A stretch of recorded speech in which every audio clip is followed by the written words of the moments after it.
Hey friends, good to be with you. Okay. I do have slides. Are they available?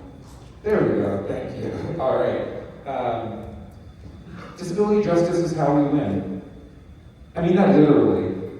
We cannot win without disabled people. We can't win in Georgia, we can't win anywhere in the South or anywhere in this country without disabled people. My name is Don Kelly. I disable people as individual tragic health defects. That's a quote from my friend Leo Lakshmi Samarasinha, a prominent disability justice activist. And I really love this quote because we are in survival mode right now. Our communities are trying to survive. So trying to survive fascism, rising authoritarianism, and disabled people have always survived. Disabled people have survived decades of institutionalization, years of ugly laws that said that disabled people should not be seen nor heard. Disabled people survived years of eugenics and continued eugenics rhetoric as we're seeing out of our government right now. Disabled people have survived pandemics.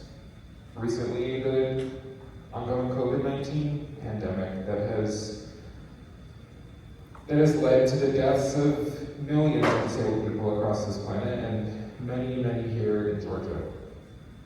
Survival is necessary for disabled people, but it's also strategic, and it's a skill. And as a disabled person, I know how we have learned how to survive and how our survival can be a blueprint for how we not only continue to survive, but how we win and how we make progress. So disabled people have always organized, and we can point to many different outcomes of our organizing. The 504 sit-ins in the early 1970s, the longest sit-in in a federal building in history belongs to disabled people in San Francisco Bay Area, where disabled folks in partnership with the Black Panthers and community activists in San Francisco took over a federal building and demanded that the government sign and implement Section 504 of the Rehabilitation Act that said that any entity that receives federal funding could not discriminate against disabled people. And disabled people won.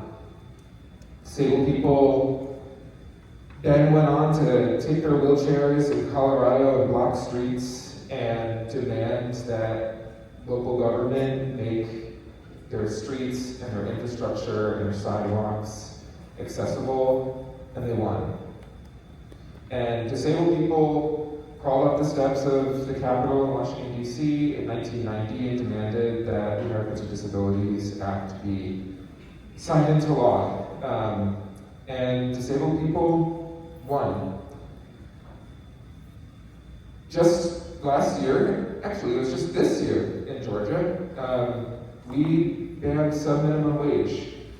Sub-minimum wage is still the law of the land in the United States. It allows for disabled people to be paid literally pennies per hour to this day. And we banned it here in Georgia this legislative session after many, many years.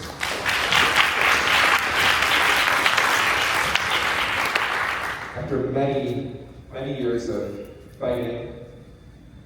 And I'll share how we did that in a minute. But we'll also say that our anti-voting laws that we've seen here in Georgia and elsewhere, we could not have made bad less bad without disabled people. And I'll talk about that in a second as well. So disabled people are everywhere. 30% of Georgia adults here are disabled. The majority of disabled folks in Georgia are Black, brown, and other people of color. We've seen attacks on trans healthcare, gender-affirming care. Here in Georgia, in particular, our gender-affirming care bills have explicitly named disability as justification to ban gender-affirming care for trans youth. Police violence is a disability justice issue. 50% of Black men who are targeted by police are disabled, and 2/3 of our state and federal prison population are disabled here in Georgia and around the country. And voter suppression. I remember back in 2018 when then Secretary of State Brian Kemp was running for governor.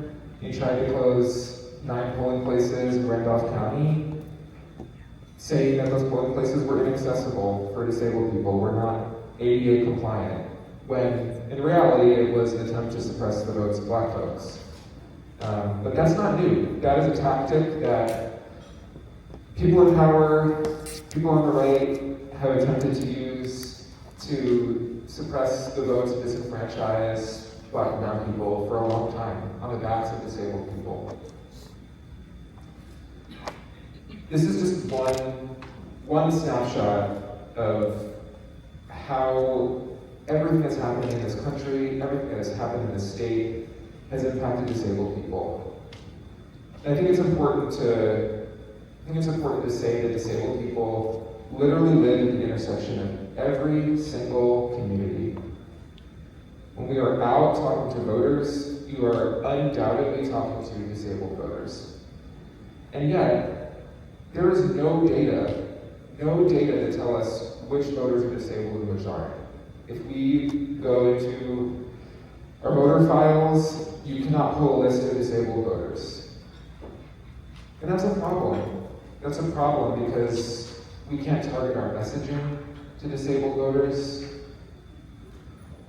We can't target our strategies to disabled voters who have different access needs. And it makes it that much harder for us to reach the voters that we need to reach, to have the kind of conversations that we need to have, to turn people out, change hearts and minds, do all the work that we do day in and day out. We don't have that data.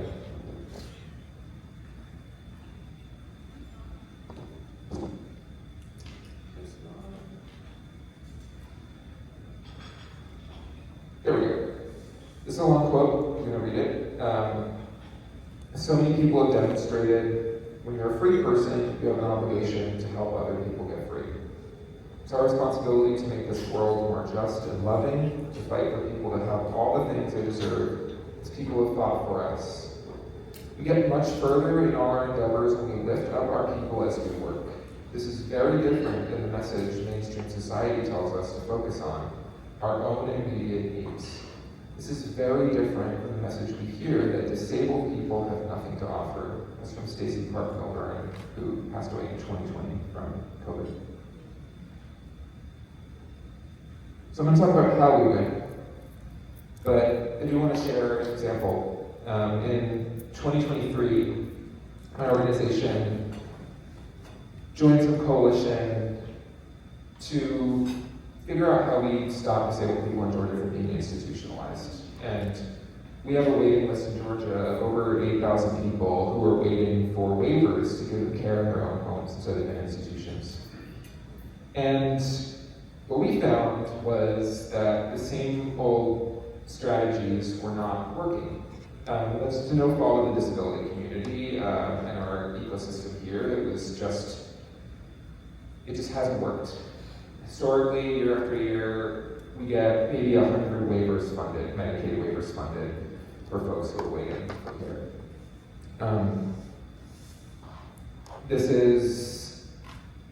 is in large part because our government doesn't really care about disabled people, and also because we have not figured out how to talk about disability issues in a way that people can understand, the everyday person can understand it.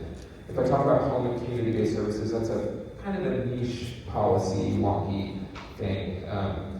But what we realized was that we had to do a couple things. One, we had to figure out how to talk about this wonky issue in a way that voters would understand.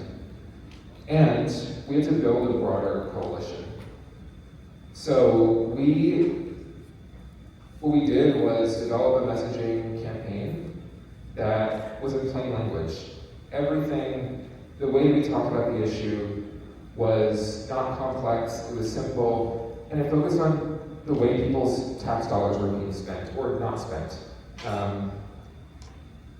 And we made it so that people could understand that not only is this 8,000 people, but these are your neighbors, these are your loved ones, and unfortunately, disability is the only minority group you can join at any time, so it could also be you as well. And this message resonated with people. It actually resonated with voters across party lines. And we heard from legislators that session that was one of the top issues they heard about from their constituents. And this is not a new issue for our electeds, but they heard from folks who said, I want my tax dollars being spent to help people who are waiting for care. And we were able to secure a historic level of funding for care waivers that legislative session. And after that, in partnership with other organizations here, we're able to get a raise for care workers here in Georgia.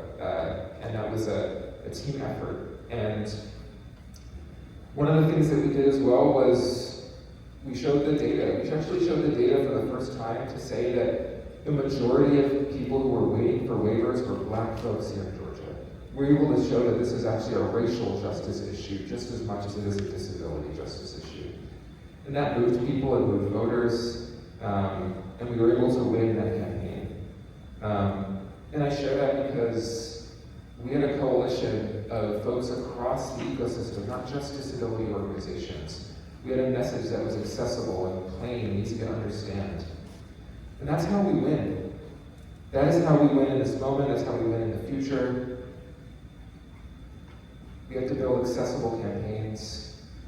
We have to make sure that not only are we, as our messaging, our literature, and all the things that we do accessible for voters, but that if disabled people want to get involved and disabled people want to volunteer and knock doors and do all of the things that we do, that they can be involved too, that our work is accessible. We can root our organizing in care, mutual aid.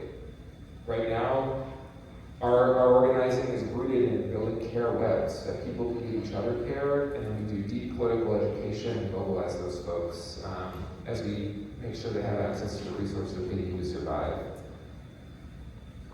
Disability justice teaches us to sustain ourselves, those of us who are on the front lines, and it teaches us that cross-movement solidarity is critical. So my call to action as I close is to remember that disabled people are part of every community. We can't win without disabled people.